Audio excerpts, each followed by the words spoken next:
আচ্ছা, TikTok video post না করে গ্যালারিতে কিভাবে সেভ করবেন। আমরা অনেকেই রয়েছি যারা টিকটক ভিডিওটা মেক করি, ঠিক আছে, বাট পাবলিশ না করে আমরা চাই যে আমাদের ভিডিওটা সরাসরি গ্যালারিতে ডাউনলোড করে রাখতে বা সেভ করে রাখতে। তো এই যে কাজটা রয়েছে বা এই যে সেটিংসটা রয়েছে, এটা আপনি কিভাবে করবেন, কিভাবে আপনার ভিডিওটা পোস্ট না করে গ্যালারিতে সেভ করবেন বা ডাউনলোড করবেন, চলুন আমি আপনাদেরকে প্রসেসটা দেখাচ্ছি। আচ্ছা, এই জন্য আপনাদের যে কাজটি করতে হবে, আপনাদেরকে টিকটক অফিসিয়াল যে অ্যাপ্লিকেশনটা রয়েছে, মানে টিকটক লাইট বাদে টিকটক অফিসিয়াল যে অ্যাপ্লিকেশনটা রয়েছে এটাকে ওপেন করবেন। আর এটা দিয়েই তো সবাই ভিডিও করেন নাকি, ঠিক আছে। আমি এখান থেকে সরাসরি প্রোফাইলে যাব বা এখান থেকে যে প্লাস নামে যে ফোনটা রয়েছে, আমি এখান থেকে প্লাস আইকনে একটা ক্লিক করে দিচ্ছি। আপনি প্লাস আইকনে একটা ক্লিক করে দেবেন।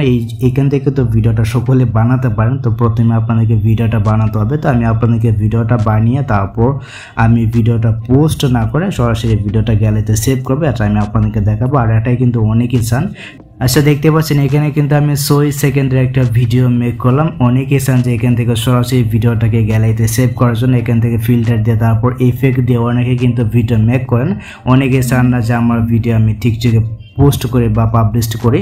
তো আপনাদের যে কাজটি করতে হবে, এখান থেকে সরাসরি এই যে টিক যে অপশনটা রয়েছে, এখান থেকে টিক অপশন একটা ক্লিক করে দেবেন। নিচে কিন্তু রয়েছে এই অপশন একটা ক্লিক করে দেবেন, ঠিক আছে। তো এখানে একটা ক্লিক করে দেওয়ার পর ঠিক এরকমভাবে এখান থেকে ইন্টারফেস শো হবে। এখান থেকে আপনি চাইলে ফিল্টার ইউজ করতে পারবেন। আর যারা টিকটক করেন এগুলো তো সকলেই জানেন যে কীভাবে ভিডিও সুন্দর করে এডিটিং করতে হয়, ঠিক আছে। তারপর দেখতে পাচ্ছেন এখানে কিন্তু সেভ নামে একটি অপশন রয়েছে। আমি আপনাদেরকে দুইটা পদ্ধতি দেখাবো। দুইটা পদ্ধতি অনুযায়ী কিন্তু আপনার ভিডিওটাকে পোস্ট না করে, মানে কেউ দেখবে না, আপনি সরাসরি কিন্তু আপনার ভিডিওটাকে আপনার গ্যালারিতে আপনি সেভ করতে পারবেন। ওকে, তো এই যে দেখুন এখানে কিন্তু সেভ নামে যে ফোনটা রয়েছে, আপনি যদি এই অপশনটা ক্লিক করে দেন তাহলে কিন্তু আপনার ভিডিওটা সরাসরি গ্যালারিতে সেভ হয়ে যাবে। উপরে দেখতে পাচ্ছেন আমাকে কিন্তু দেখাচ্ছে সেভ টু অ্যালবাম, মানে এই যে ভিডিওটা রয়েছে এই ভিডিওটা গ্যালারিতে সেভ হয়ে গেছে। অ্যান্ড এখান থেকে যদি মানে এখানে ক্লিক করার পরেও যদি আপনার ভিডিওটা সেভ না হয় তাহলে আপনি আরেকটা কাজ করতে পারেন। এখান থেকে নেক্সট নামে যে ফোনটা রয়েছে এই অপশনটা ক্লিক করে দেবেন। এখানে ক্লিক করে দেওয়ার পর এইখান থেকে আপনি এই যে অপশনটা রয়েছে এভরিওয়ান নামে যে ফোনটা রয়েছে এই অপশনটা ক্লিক করে দিবেন।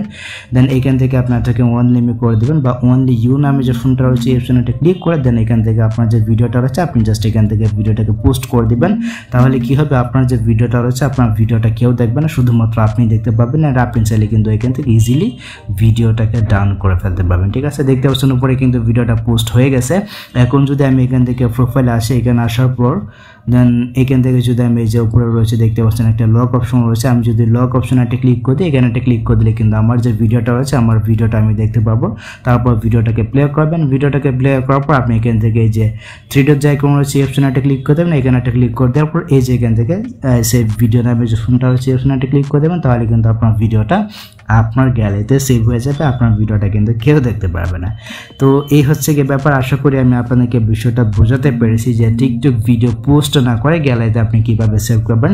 আপনি চাইলে দুইটা পদ্ধতি ইউজ করে খুব ইজিলি কিন্তু আপনার ভিডিওটাকে গ্যালারিতে সেভ করতে পারবেন পোস্ট না করে, ঠিক আছে। আর আপনি চাইলে এখান থেকে যখন পোস্ট করবেন আপনি চাইলে এখান থেকে ভিডিওটা ডাউনলোড করার পর আপনি চাইলে এখান থেকে এটাকে ডিলিটও করতে পারবেন, ঠিক আছে।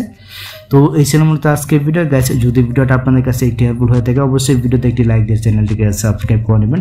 সো দেখা হচ্ছে আপনাদের সাথে পরবর্তী নেক্সট কোনো ভিডিওতে।